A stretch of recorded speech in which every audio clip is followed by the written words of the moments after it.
It's the anniversary of our dearly departed Chris Cornell. Harley Flanagan sings with his mouth closed. And Chelsea Wolfe has a brand new band called Mrs. Piss and Shantae, They Stay. Drag Race references are so 2 years ago, but a brand new episode of Last Words starts right now. Theme song! Welcome to Last Words here on The Pit. I'm your host, Jordan Owens, and I'm here with Travis Reilly and Katy Irizarry. How you doing, guys?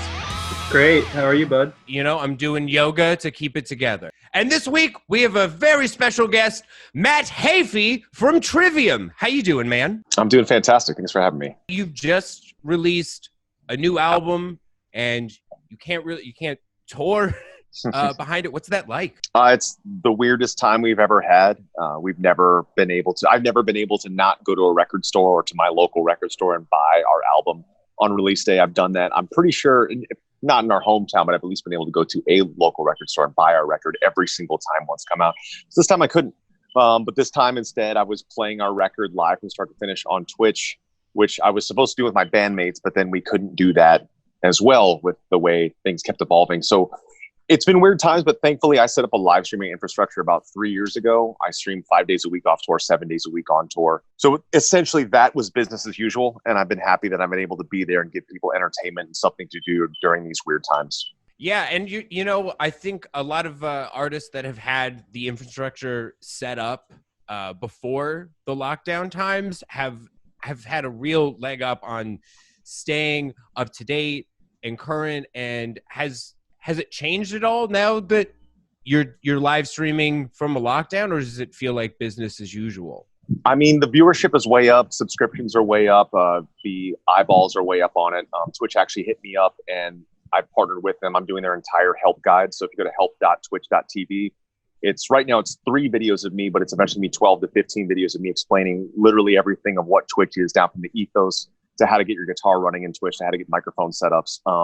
I've had band guys of all sorts of my favorite bands in the world all hitting me up, asking me how to start doing this. I've been helping everyone that I can. Carl from Nile to Josh from Architect/Silosis to Devin Townsend, talking to dudes from Possessed about how to stream, and just everybody. It's pretty amazing. And so any band that has had a question, I am here to help, because I didn't have anybody really to help me when I started, because there wasn't really, there was a music community already on Twitch, people that stream Guitar Hero, Rocksmith, that write their own music, singer, songwriter stuff, but I wanted to figure out a way to bring in even more. So I built a pretty insane live streaming rig just out of necessity, finding old parts from that I had from being a musician. And it's been great. It's been really great being able to, like I said, have a thing for people to do during a time like this. And that's why we didn't push our record. A lot of bands are pushing the record due to, quote, record sales. And our attitude was the amount of people that are stuck at home trying to work, watch their kids, the amount of people that are furloughed, the amount of people that are currently unemployed. Let's give them something that they can enjoy for an hour. Let's give them a disconnect, something that they can feel that either makes them forget or makes them feel okay about what's going on right now. And that's why we want to get our record out. And that's why I do the streams every single day. Well, after the episode, I'm going to ask you some questions about Twitch and how to do it without Mountain Dew game juice or whatever it's called. I know the stuff you're referring to. Yeah, there's some bad ingredients in that stuff. I do not drink that. Yeah, don't do it. It's got Windex in it, probably. I don't know. It's got some natural earth metals that you don't want to consume. Yeah, no, it's made out of pennies. Let's get into it, though. The topics this week. We got to talk about Chris Cornell, the anniversary of his passing. It's one of the most crushing music industry losses I can remember. And Soundgarden is, it's like, they will always be one of my favorite bands ever. What has Soundgarden's effect on you been throughout the years? You could see it from everything. And actually, what's interesting, the artists that we're going to talk about today, you can see the prevalent theme even of Chris Cornell's influence on everything that we're discussing. And I think that's incredible. What Chris Cornell and what Soundgarden did transcended genre. And that's probably a thing that a lot of people say normally about Soundgarden, but it's correct. It's something that people of all different walks of preference of genre of music will all agree on as being something incredible. And when Soundgarden first came out, there was no one else doing that. And what they did was really change the tides of music. I've never been able to meet Chris Cornell. We played festivals with him back in the day, but the closest connection I can think of is that I have his vocal teacher. The same guy that taught him for his entire career, Ron Anderson, is my vocal teacher as well. So I've been able to share that. And it's interesting because I always grew up listening to Chris Cornell's voice and being so enamored by what he does, because he can sing really vibey and low and interesting and foreboding and creepy, and then go to those crazy high, like 80s range stuff, but it never felt 80s. It always felt something so unique, and he was able to keep that rasp and that great and that screamy sound. So now when I listen back to Chris Cornell, I can hear exactly what techniques he's doing because I have the same teacher. So I'm like, oh, I know what this is, and I know what part of the throat he's using here, or I know when his rasp is coming, it's not from here, it's actually from the pharyngeal larynx in front of his epiglottis. And I learned that stuff from Ron Anderson, from his teacher. And it's pretty amazing. I think I've only really ever properly covered Black Hole Sun. I changed it up a little bit because it's meant more for electric guitar and it's a little bit more intricate electric, but stripping it down to acoustic. Just the stuff Chris did was unlike anyone else, and he's going to be forever missed as one of the greatest people of all times. And I don't think he was spoken enough of that regard when he was around. And I think that's usually one of the unfortunate things when we lose someone that is so great to this planet. People realize how great he was already, but now that he's gone, and it makes me think of people like Anthony Bourdain. Same thing. Like once they're gone, you start to realize, oh man, we had a living legend with us, and it's unfortunate that sometimes we don't realize that until they're gone. Yeah, I feel like nobody ever really kind of pays attention. Not they don't pay attention, but they don't realize what they have until it's gone, and then everyone kind of gets their flowers a little too late. But yeah, it was a good point that you made about how they kind of were like a universally loved band, where it's like metalheads, like alternative people, jocks, hardcore kids, like everybody was kind of like that was a band that everyone could kind of unite on. And yeah, his voice is incredible. Definitely, yeah. Like Soundgarden is a band that you'll hear like people that are into super heavy stuff will talk about, but they won't really talk about some of the other grunge bands from that era, which is fine. It makes sense. Like, I mean, I was never really very much so into grunge. I did like what grunge did to Radio Rock, because I feel like Radio Rock right now is just in a terrible, terrible, weird state. And I don't know many people that disagree with me, but the era when it was reigned by Soundgarden and the good grunge bands was an amazing time. And the bands that were slightly after that were also, I felt that was kind of a golden era for Radio Rock. The bands that were directly influenced from Soundgarden, but now it's become this kind of chasing something entirely different. That's an entirely different story than what we're discussing right now. Right. But yeah, like what you said, like metal kids do agree that Soundgarden is an incredible band, where you don't hear them talk about the other grunge bands as much. Yeah, they said, well, I think it's they're in the grunge scene, but Soundgarden, as you said, there's something like they're a part of something, but they're a part of everything. Like they don't just sound grunge. They also sound like he's doing like a high raspy voice that you would associate with the 80s or the 70s, and it doesn't sound like that. They sound like every era. They're doing like Black Sabbath riffs, but they don't sound like Black Sabbath. Yeah, it's like Sabbath and Zeppelin mixed in with like what was happening with grunge, and there's like shoegaze elements in the guitar and the effects, and there's I hear more Robert Plant in his high vocals than I do someone like Sebastian Bach. And I think that's really, really interesting. No, I totally agree. Like they absolutely transcend genres, and it's because their music itself has so many different elements. I mean, they definitely fell into the grunge category, but I think that was more because at the time they came up, because some of their earlier stuff is very much more on the metal side. And they have like a lot of different elements, and his voice to me is one of the greatest voices to have ever graced this planet. It is just one of those things when you hear him sing, like you just get chills, like just raises every hair in my body. It is, I was shocked that, there's sometimes you read the news and someone passes and you're not so surprised they were sick or they were old or, but this was one of those that I just woke up in the morning and was like, what? Like, I mean, I still kind of can't fully wrap my head around that one for sure. Do we have favorite Soundgarden songs? Anybody? Matt? I was thinking really, really hard about that, and I wanted to pick something kind of different. And the first time I heard this song, we were playing, I think it was in Vancouver, and I heard this track, and I'd never really heard it before because I was only super familiar with like the older Soundgarden stuff. I was like, what is this? Like, that's definitely Chris Cornell's voice. What song is it? It's a song called Birds of Prey.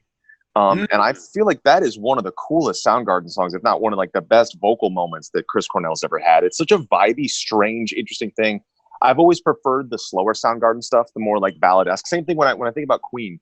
I always prefer the kind of grandiose, like storytelling, slower moments than I do like their rock stuff. Like I dig the rock stuff of Soundgarden, but I've always liked when it gets a little bit more foreboding and vibey. And Birds of Prey, I think, is a song that should be hailed as one of their top 10 songs. I love that one. I feel like I could go with like any of the first 4 tracks off Bad Motorfinger. Like if it's like a baseball team, like like the lead off hitter to like clean up. It's just like 4 like really, really good songs in a row. Yeah. But like, yeah, Rusty Cage, Outshine, Slaves and Bulldozers, Jesus Christ Pose, like any of those 4 like on any given day like are, I think, super standout tracks. And then also like, I know we're talking about Soundgarden, but I feel like Audio Slave, I don't know if it's like a weird thing to acknowledge that like they had like that first album, it was like I feel like half the album was on the radio, you know, like Like a Stone is, even though it was a massive hit, is there's such a great reason why it's such a massive hit. It's such a good song. that and Show Me How to Live. I definitely have to agree with Travis on this, where Bad Motorfinger to me is that is their best album. And I mean, all of their albums are fantastic. And Jesus Christ Pose was that first song. That was the first one that led me to that album, really. And the first song that kind of showed me their heavier side and showed me, wow, this band's like, they've got a lot of like layers to them. And that's the kind of song that when thankfully it's a band I was able to see live. Matter of fact, with 9 Inch Nails, which was a Dillinger Escape Plan, Soundgarden, 9 Inch Nails, amazing tour. Like that was the song that when it came on, it just like, the life just came back into me and it just like really hyped me out. Like that is my hype song for sure. Was anybody else's introduction to the band the super creepy music video when they were younger? Yeah, that was the first time I ever saw and heard them. Yeah. And we were at like my old best friend's house. 5th or 6th grade, I think that would have been. Yeah, that's what I saw. I saw like a video. I was like, this is really dark. And Chris Cornell looks like the most beautiful lizard I've ever seen. What's happening?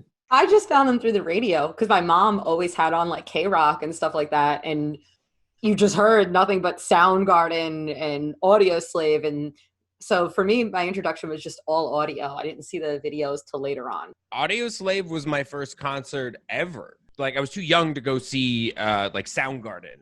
But when I found out, when I bought tickets immediately when I heard that there was a super group of Rage Against the Machine with the Soundgarden singer, I was like, this is amazing. Probably. I hadn't even heard them yet, but I was How could excited. it be bad? I really connected mostly with Louder Than Love. I think my favorite songs of theirs it's a tie between Loud Love, which is one very specific version of Soundgarden, and then 4th of July, because they're across the spectrum of sound for Soundgarden. And yeah, damn, that band is the best. All right, well, speaking of bands that are clearly influenced by Soundgarden, we got to talk about the new Chelsea Wolfe and Jess Gowrie project, Mrs. Piss. Their album is coming out on Friday via Sargent House. Jess and Chelsea have worked together for a long time, but this is like finally like their band that they get to go off and kind of do things that they normally couldn't do, and it sounds sick, you guys. I don't know what you think. I love the name. It's definitely like my current. It was Witch Taint for a while. It was my favorite name, and now I think Mrs. Piss has dethroned Witch Love Taint. Piss Taints. That's Piss Taint is my band. I was really surprised by the band name. It reminds me of our bass player. Our bass player, for a while, his social media tag was Senator Horsepiss. I don't know why, but when I saw Mrs. Piss, I thought it was Paulo's band. I thought it was my bass player's band, so I had to look it up. The music's incredible. It's absolutely incredible. I always love what Chelsea Wolfe does with her art. Sonically, it's not like black metal, but thematically, it reminds you of the darkness of black metal, just approached completely differently. Very cold. I hope my reference is correct. I hope it's not completely incorrect, because it's an outsider looking in for the genre I'm about to mention. But I felt like I heard elements of like Bikini Kill mixed in with Diamanda Galas, with a little bit of Soundgarden, with that like foreboding, the vibe of what people, when they think about slow brooding black metal, of that kind of Sabbathy caveman style riffs, but this bluesy, trippy, but also kind of melodic. Like the first single is a little bit more melodic than the second one, a little bit happier sounding in a way. I really look forward to seeing where the artwork is going to go, because I've always really, like I said, been a fan of Chelsea Wolfe's art. Yeah, if it rules. It's like, you're right. It's got Riot Girl vibe. It has like the Black Sabbath leaning side of a Soundgarden, and then also just like a really solid 90s alt sound to it too. Mm-hmm. Yeah, that first song in particular, like you said, is like super 90s kind of grungy alternative style. Yeah, it's cool. I'm definitely interested to hear the full album. I actually got like super like Courtney Love Hole vibes, like that, like it's angry, it's grungy, it's 90s. And then the second song was more what I expected actually from this project. It was a lot more droney, and it had a little bit more texture to it. And they did them both really well. I mean, even though they're both actually pretty different songs, they both were done extremely well. And I could totally see what you're talking about, Matt, with the whole thing with the imagery, because I kind of got that vibe too, like a gothic, dark, Nordic kind of vibe at times. Absolutely. Let's go from Norway to Red Hook, probably. That's where Harley Flanagan is from.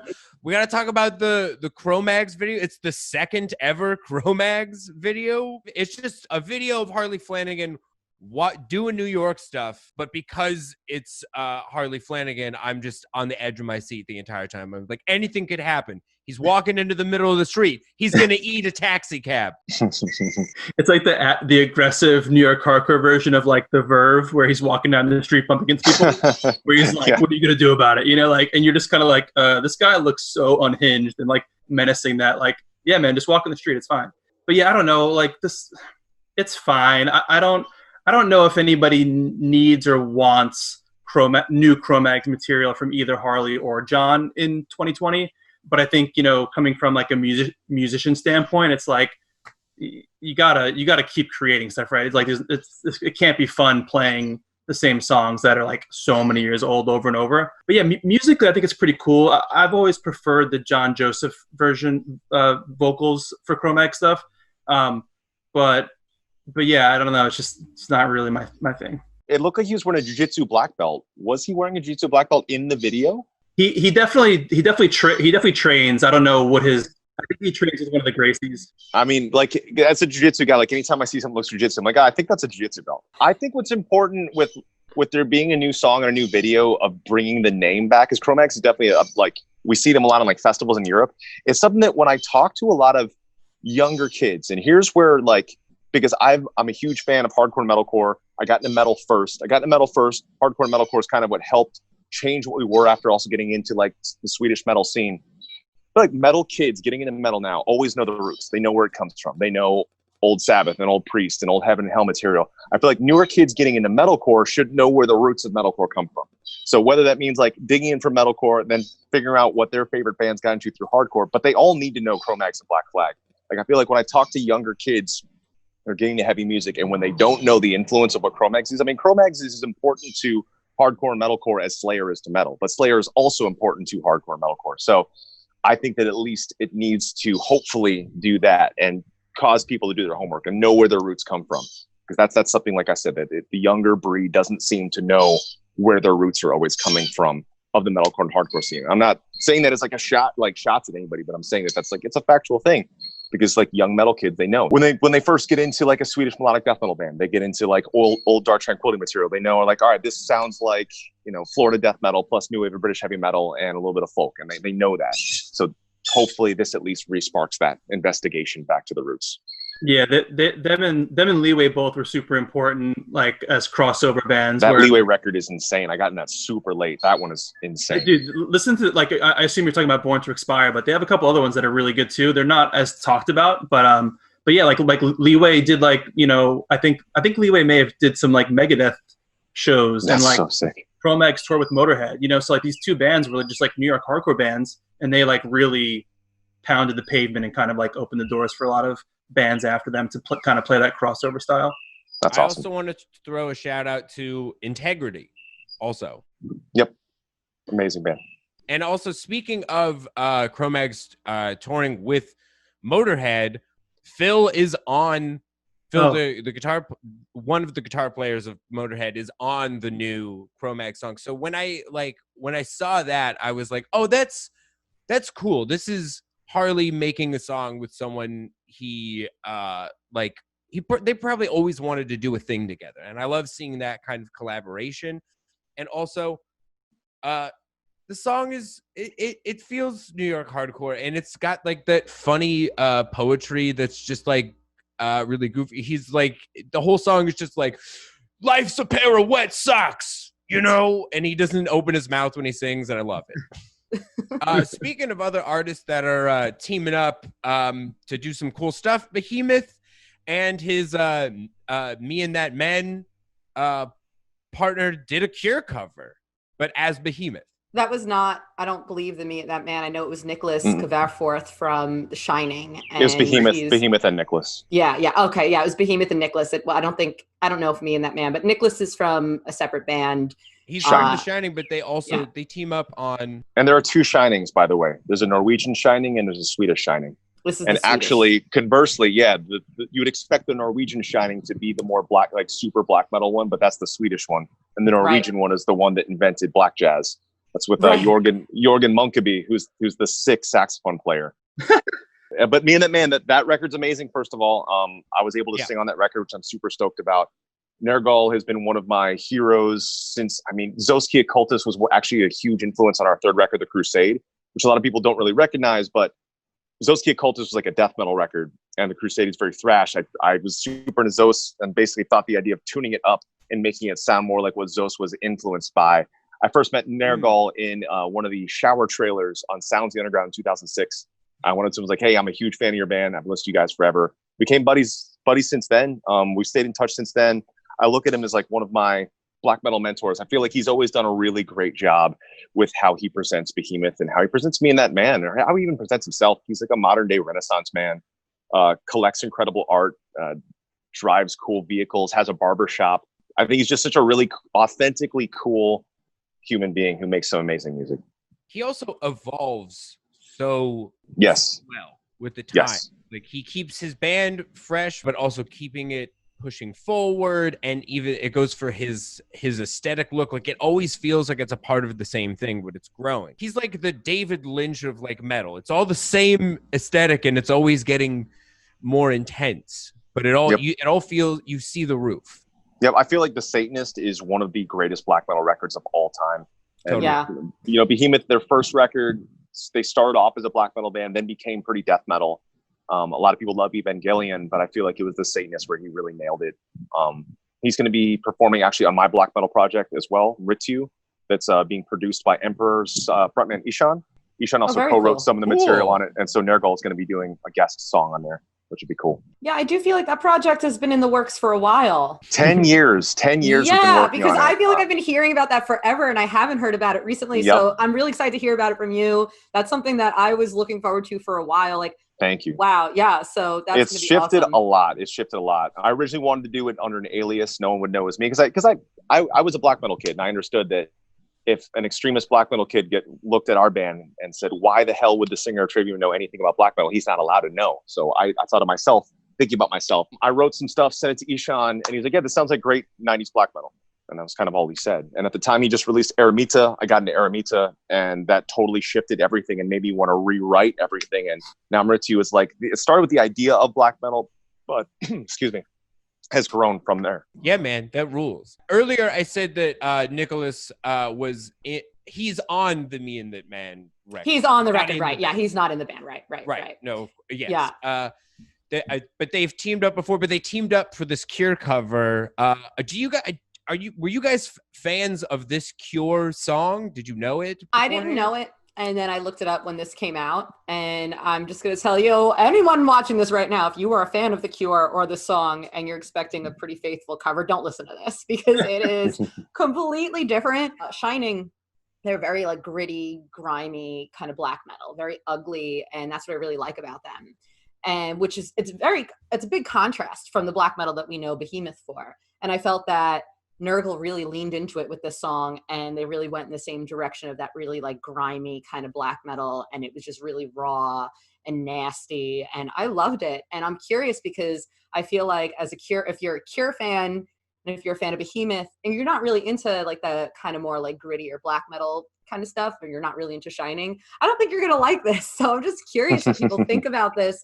I personally really liked it. I thought it was really cool that Nergal did that. It was really cool hearing it. And I believe I read that there's going to be a couple more songs that they're like this or in this vein that they're going to be releasing. I don't know necessarily that's going to be with Kvaerforth, but I'm definitely looking forward to what direction he's taking these extra songs in. Yeah, the music video is really cool. Mm-hmm. Super dark forest on fire and stuff like that. But appropriate to have a forest in the cover of the song "A Forest." I'm always nervous when bands are covering bands that are super extreme opposites, of what they're bands sound like. Yeah, it wasn't super like out there like I thought it might be. You know, we talked a lot about like what makes a great cover, and I think it's, you know, having like enough of the original song while giving it enough of a spin to warrant doing it in the first place. And I think that this is an example of it's really it's so different from the original, but it fits. Definitely. Yeah, that's the way I always like to do. I always like to do covers that way. On my channel, we have a section called Kichi Chaos Karaoke. Kichi is my middle name. Kichi Chaos, my gamer tag. I think we've done 450 or 500 covers now. They're all on YouTube. Wow. And what I like to do is whatever the cover is, the song is, do the exact opposite. So someone's winning song was Hammer Smashed Face by Cannibal Corpse.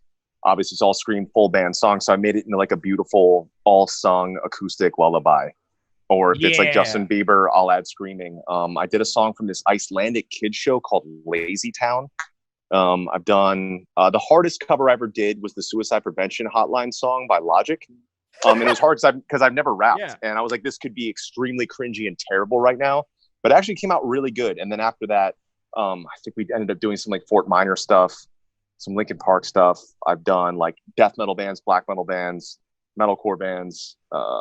What's the biggest one? Oh, the Tiger King cover I did, made it on Swedish national news. I covered Portugal's biggest pop star by accident. I didn't realize he was Portugal's biggest pop star because these Portuguese kids came in, rated my stream. That's when one channel sends their entire viewership over to yours. And they all kept saying, play Toy. I was like, what the hell is Toy? So I looked it up. There's a song called Curaçao Não Tem Idade. I can say it well now. So I learned that song, and Portuguese was okay. The next day, that cover made it onto Portuguese national paper, national radio, and national news. And I was like, oh, wow. I guess we just did a thing here. So then we did a full band version. We had Toy actually play with us in Portugal when we opened up for Slipknot.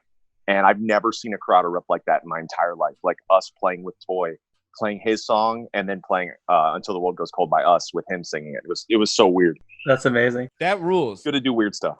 For sure. The only time I think in my life, if I expected someone to tell me that they were in Portuguese national news, I assumed it would be for a huge crime. So yeah. Yeah. All right, let's talk about the new releases of this week. We got Obsidian by Paradise Lost. These boys love Typo Negative and Wah Pedals. What are we thinking? They're one of like the most important earlier, and I mean this term in like the complementary metal term, like that kind of gothy metal vibe going on. They're one of the first bands to do it when they first started. So they've been around for a long time. I was really excited to hear this new record. Production sounds amazing. It's vibey. It sounds like Paradise Lost. I mean, it sounds like what they do. And it sounds like the best version of what they've done in a long time. I really dig this. I've always been a fan of this band. I mean, listen, no one holds a candle to Typo, but they're just as important as Typo Negative, just, on the European level. I really enjoyed this album. It was exactly what I would expect from the band. It was dark. It was definitely melancholy. It just really fit, I feel like, the overall mood of life right now. So dude, I thought it was cool. I obviously they have that type of vibe, the dark gothy style. Like Matt said, the album sounds great, which is always a plus. Well, let's move on to my favorite release of the week, In the Company of Serpents, Lux. Dude, I'm from Colorado. I have heard of this band previously. I've never given them a deep dive, but listening to this record, I don't know if I've ever said this on the show, I think this is a masterpiece. I love this record. Everything was so interesting. Every riff was exactly what I wanted to hear. It was a real experience, a journey. Loved it. Yeah, it's amazing. I mean, it reminds you of music stemmed from bands like Neurosis and Canute, ultra heavy, and then they have those really clean, beautiful moments that are transient, ethereal, that more like Silver Mount Zion kind of moments, but that I guess would have been like Neurosis a bit as well. Fantastic record, production's great, artwork's amazing. Great band. Yeah, I thought it was cool. It's super doomy and riffy. There's a track, Scales of Matt, I think it's MAAT.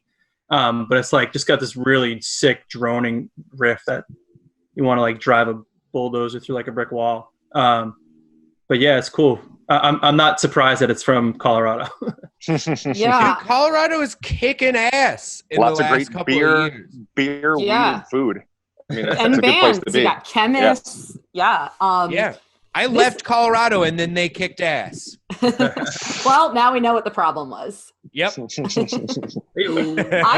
I love this album. I'm so glad that Matt just brought up that it sounded like Neurosis, because when on first listen, it was driving me crazy because I'm like, it reminds me so much of something, and I just couldn't put my finger on it. And that definitely is what it is. And the vocals at some points also kind of remind me, just the vocals of like that Matt Pike High on Fire kind of like vocal approach. I really dug this album. I really dug this band. This is something I know I'm going to be spinning for a while now. It has a lot of atmosphere, a lot of layers, a lot of textures as well, which is really cool. It's not just like a straight cut and dry doom record. There's a lot going on. Let's move on to something almost completely different from this. Horisont, Sudden Death. That's my favorite album of this. That's a crazy record. Dude, are you kidding me with this Steely Dan and like ELO? I loved it. I was ready to steal a boat. Yeah, I mean, I haven't heard something that made me think of Thin Lizzy, and I don't know, since Thin Lizzy. So it's amazing. It sounds like a record that came out of the 70s/early 80s. Makes me feel like you said, like your references, but also that fun vibe of like Boston. I love the cover. Yeah, I love the cover art. I love what it's doing. No one's really playing anything like this. I mean, there've been a couple bands here and there that have dabbled on like being a new band playing 70s sound. Like The Sword did it really well. But this is completely different. Like this is more like rock and roll, which is really awesome. And I prefer this kind of rock and roll than to like some of the other genres of like 70s and 60s rock that's been like resurfaced since. Yeah, the album cover was the first thing I saw, and I was like, I'm such a big hockey nerd, and I saw the hockey helmet and it being called Sudden Death, and I was like, all right, let's go. And then I hit play, and I was like, this sounds nothing like I thought it was going to sound. Yeah, I thought it was going to be, I don't know, like kind of like a fast punk record or some kind of like beat down hardcore record. Yeah. Yeah. I was pleasantly surprised. Yeah, super vintage rock sounding. Like so good. There's a track called Standing Here, which kind of, like you were saying, like there's not bands doing the style, but it reminded me of Ghost a little bit. When Ghost is like rocking, it kind of had that vibe. But kind of like Ghost has got that evil California Dreamin' vibe, like but evil. Yeah, Blue Oyster Cult. I'm definitely gonna be spinning this record all summer. It's so sick. I kind of love that you guys are throwing all these names of bands out there like Thin Lizzy and ELO, because these are things that I heard, but then I also heard at times like Queen, I heard like UFO, and even though they have all these influences, it's all influences from like you said, like the 70s and like early 80s. I heard like Iron Butterfly at times. Like they really nail it. And my final comment on this is, the next time a boomer says to you, there's no good music anymore, please show them this record. Don't even tell them what this is. Show them this record and prove them wrong, because this how is this not radio rock? Like, how is this band not more popular? They're amazing. Yeah, no, I love it. This is a very clear example of a band that exists and isn't thinking too hard about what their influences are allowed to be. They're just literally going in and writing whatever. Like starting a song. I haven't heard an album start with like a quick piano rhythm in years. They just are playing what is fun to them, and I love it. Good job, boys. Speaking of fun, we're going to talk about ACxDC. Satan is King. My God, I had this band is out here to piss people off, and I love it. Yeah, by the band name alone, I'm like, ugh. I love it. It's vegan, straight edge chaos, and they want to make everyone angry, but in a really fun way, not in a troll way. Satan is King is such a good album title. But yeah, it's just like it's super super fast and then super slow, just quintessential power violence, like kind of like bands like Infest and stuff like that. 15 songs in 23 minutes, if that gives you an idea. Yeah. There's not a song that is more than like a minute and a half on that album. Yeah. And I kind of love that, short, sweet, to the point, but it still also sounds like one long song at the same time, which is pretty cool. Yeah, the vibe's awesome. Like grindy, doomy, punky, black metal is what I got out of it. And it's awesome. Sounds super heavy. Artwork's really cool. I love the statement. I love that people are really going to notice what that is. All right, the last release of the week is from a band called Okkultokrati. I can't pronounce the actual name of the album, but it'll be written to the side of me. I mean, to me, this sounds like a nice Italian fish dish. Yeah, it was really interesting. Like, I was surprised at the drumming. Like, I think that's what really sets it apart, because you expect it to be like kind of slower 90s, not slower, but slower blast beats, the kind of like old school, like Dark Throne blast beats. but it wasn't. And I think the drums are pretty interesting. The sound quality is the complete opposite of what you expect. It's more riff-based. The vocals are there. The vocals are present, but it allows itself to kind of jam for a bit. The whole backbeat of it really flipped the black metal idea on its head with the drums. That's what I noticed the most. I also agree. I hear Dark Throne, but I hear like the newer, punkier Dark Throne as opposed to the older version, and I always like that. I always like hearing it. But the production, Matt, you're spot on. It's kind of the opposite of what I expected. It's dirty, it's noisy. Definitely a little punky feel to it. It felt like there was like some Venom type moments in there. Mm-hmm. And then also there's the track called Kiss of Death. The guitar in particular reminded me of Motorhead. And I don't know if the rest of the record has that feel, but it felt very Motorhead in the guitar. But yeah, it's a cool album. Yeah, it's funny you make that Venom reference, because to me, this was like very black and roll. Like you see bands right now like Midnight that are really calling to that first wave of black metal, like bands like Venom and early Bathory, and kind of making it their own. And that's what I got from this. Like this band totally took something old and just added their own touch to make it feel a little more modern. That's why it feels a little more punky. And again, the production, I think, actually fit the music pretty well. But yeah, I really dug this. We're talking about that stuff. We all got to check out as well the new Ishan EP. The Telemark EP is one that we covered that on this. We did. Yeah, it was awesome. Okay. Mm-hmm. Yeah, that was rad. Like him going to the roots on like black metal was just absolutely nuts. That EP was insane. Yeah, I gotta dive more into the black and roll stuff, because I really liked that Midnight album that we discussed on one episode, and this album is really cool because I don't really like if stuff that's like straight black metal is a little hard for me to get into, but when it kind of dips into that rock world and punky world, it appeals much more to me. Satyricon did a little bit, and Kvelertak, I guess, kind of like some of the early stuff as well. Kvelertak to me has more of like, I think, a Motorhead vibe. Like they're a little more straightforward rock and roll. At least they're the stuff that I've heard. I haven't really dove too deep in that band, but I feel like I should. I don't know. Yeah, it makes sense. Like all the black metal bands always like Motorhead, because Motorhead like toured Europe so much. They would play. Yeah. Like we try to model our UK touring more after Motorhead than anyone else, because most bands they'll do like 1 or 2 shows in the UK, and Motorhead would do like 35. And so we always try to do that. And I think that's why all the Norwegian kids all like Motorhead, because they would play through there every weekend. And because Motorhead's the best. How could you not? You're a poser if you don't like Motorhead. But yeah, no, Kvelertak does. They have a lot of black metal in it. Like they're black metal based, but they're just throwing in every type of classic rock. Like we were talking about all of these bands like Thin Lizzy and Boston, all that also in Kvelertak. You just also have cool bird screams and blast beats. Just have a big owl. That does it for this week. We covered everything. Good job, Matt. Thank you so much for being here. Thank you so much for having me. Tell the people where they can find you on social media and Twitch, I guess. It's at Matthew K. Heafy on everything, meaning Twitch, YouTube, Discord, TikTok, Facebook, Twitter. I think that covered everything. And then also my gamer tag and Instagram. It's all at Matthew K. Heafy. Twitch.tv/Matthew K. Heafy. Monday through Friday, 9 a.m. Eastern, 3 p.m. Eastern. Multiple hours a day, free music, shows, whatever you want, get in there and try to fight me in games if you want to too. Fight him in games and on LinkedIn. Travis. I'm on Instagram and Twitter, just my name, Travis Reilly. And since he didn't plug it, I'm going to plug it for you. What the Dead Men Say, new Trivium album out on Roadrunner Records. Thank you very much. Thank you. You can find me at Merciful Kate on Instagram and Twitter. You'll love to see it.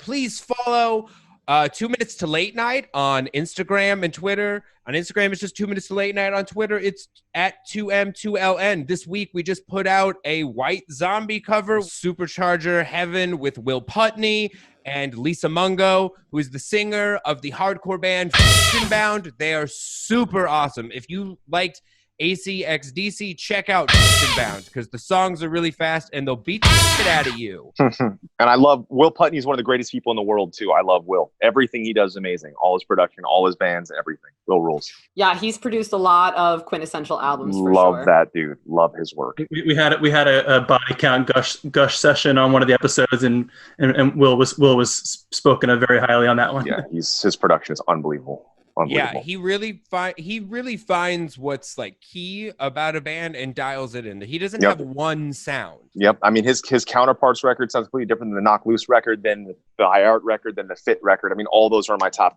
records of last year, and they're all Putney records. So the Vein album. Yes, sounds the Vein insane. record, Arizona, is ridiculous. Well, that's it. Please follow The Pit at We Are The Pit on all of the social medias. If there's something we forgot to talk about on this episode, you let us know in the comments. We're here every Thursday talking about the metal goings on. Thank you so much. We love you. Goodbye. Thanks, everyone. Bye-bye.